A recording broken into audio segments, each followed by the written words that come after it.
This has the same charm as a lot of other songs like this, where they introduce a few core ingredients up front, then they just kind of reprise them over and over again throughout the song in different ways, which I think is a harder thing to do than people think.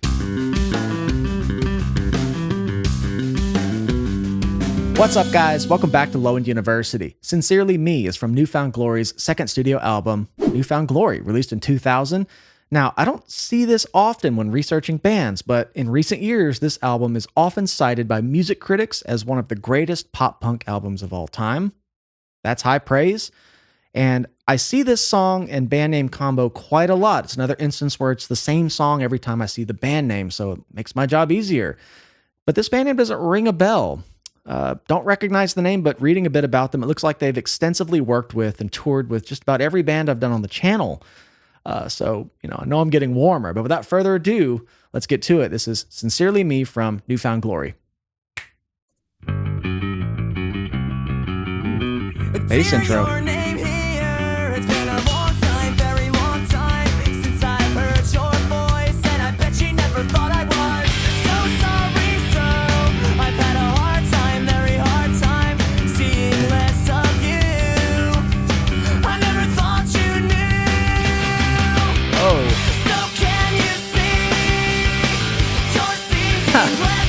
This is definitely one of the more pop punk, like true pop punk bands I've done on the channel.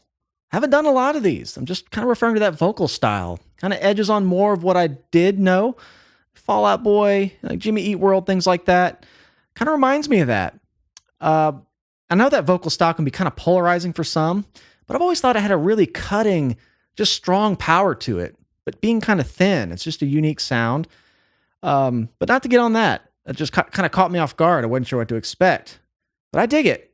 But I do like even more that when you have vocals and bass together, you don't hear that too often. It almost reminds me of like vocals and drums together during a breakdown of a song, but this is way cooler when you start a song with vocals and bass. Come hear the intro again. G.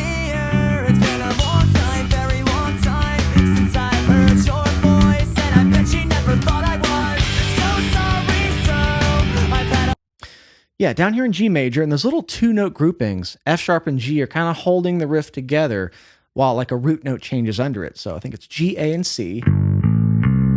But between it, it's just... And this style of riff writing I find to be really catchy. There's nothing in the phrasing that's catchy. It's just eighth notes. But it's the order of the notes. It kind of reminds me of like a classical etude in a way. This sounds like another riff I've listened to recently here on the channel, but... there's something about that style when you just kind of keep repeating those notes. So.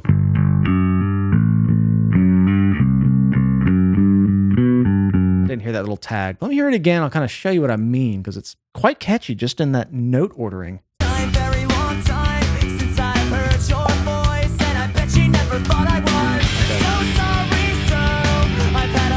Yeah, changing the root note and keeping this little top note thing feels like classical, like an etude to me. That's how it sounds.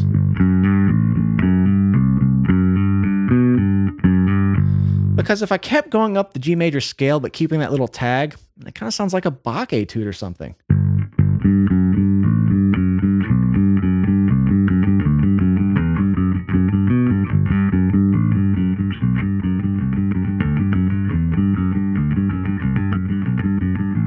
It just kind of has that feel. So I think that's kind of what grabbed me about it. Simple, effective. Okay, bass intro. Let's keep going. Cool. Pick as well.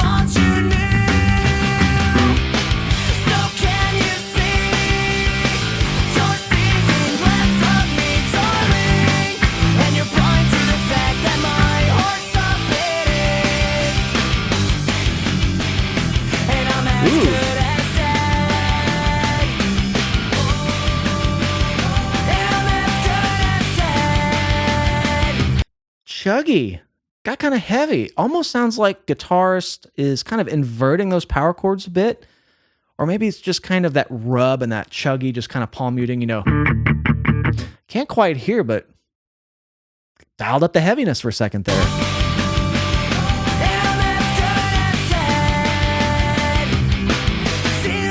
Yeah, I think it's that first inverted D major. Just gives it a bit of that kind of rub down there. Let me hear it again to make sure.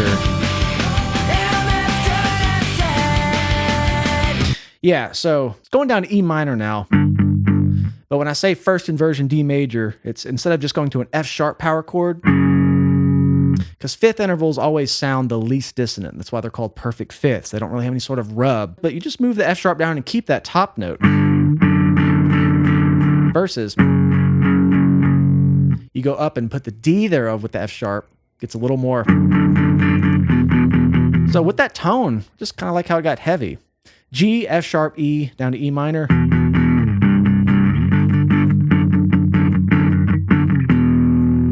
Right on.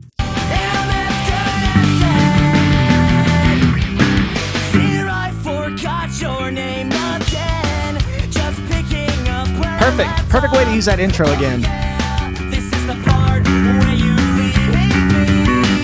So sorry, so I've had a hard time, very hard time seeing less of you. I never thought you knew. So can you see you're singing less of me, darling? And you're blind to the fact that my heart stopped beating. So can you see you're singing less of. This little guitar layer here almost kind of reminds me of the bass intro. Maybe just the octaves are a bit different, but I think it sneaks in over here and it's like you've already been hearing this in the bass. It's these little like songwriting things I just love kind of diving into. They're really, really fun to me. Listen right here.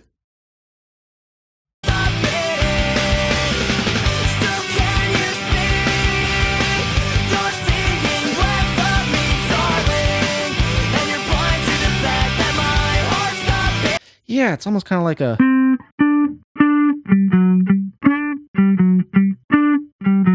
Something like that. But the key point that makes it familiar is this little G and F sharp, little half step thing.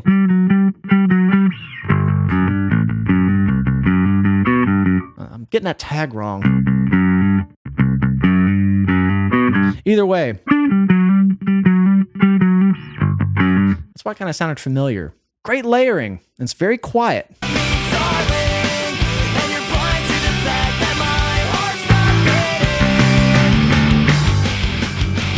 Yeah.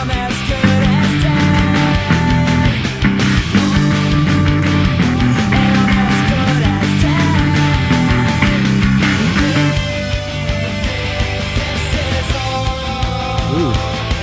Different section.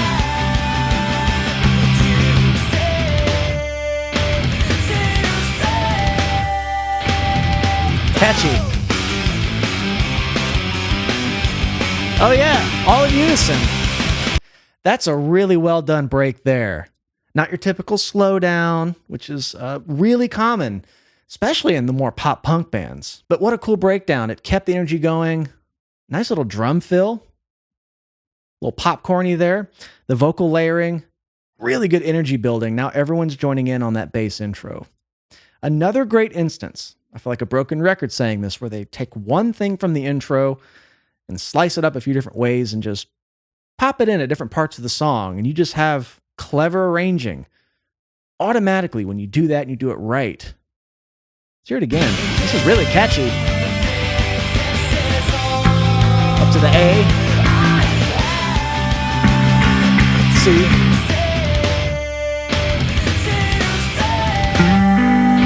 Thirds. And there's something cool about how that has that herky-jerky intro. The drums come in on the 2, I believe. Just kind of stutters for a second rhythmically. That's cool.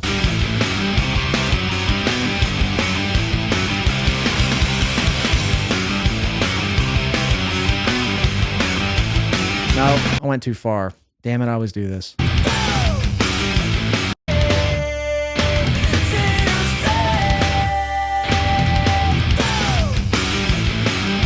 Yeah, comes in on the 2. Want to hear it again? There it is.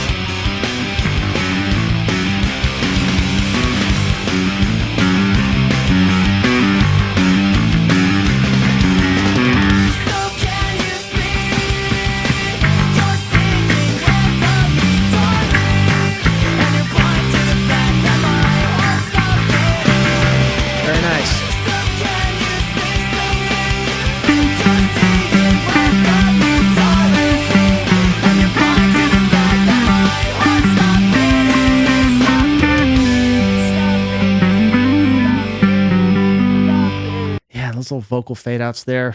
Oh yeah.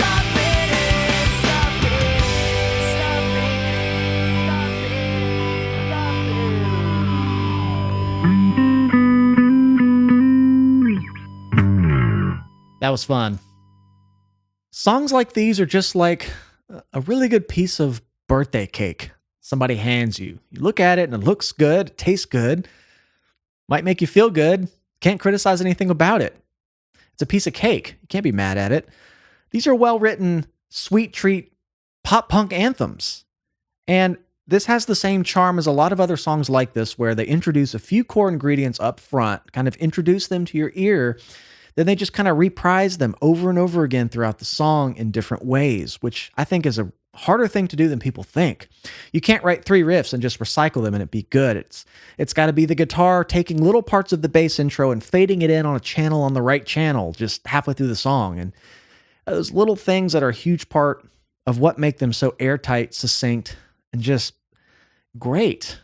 And while all this musical stuff is going on that I'm highlighting, on top are these really catchy anthemic pop punk melodic vocals. But let's not forget the whole song was built on the bass intro, everything about it.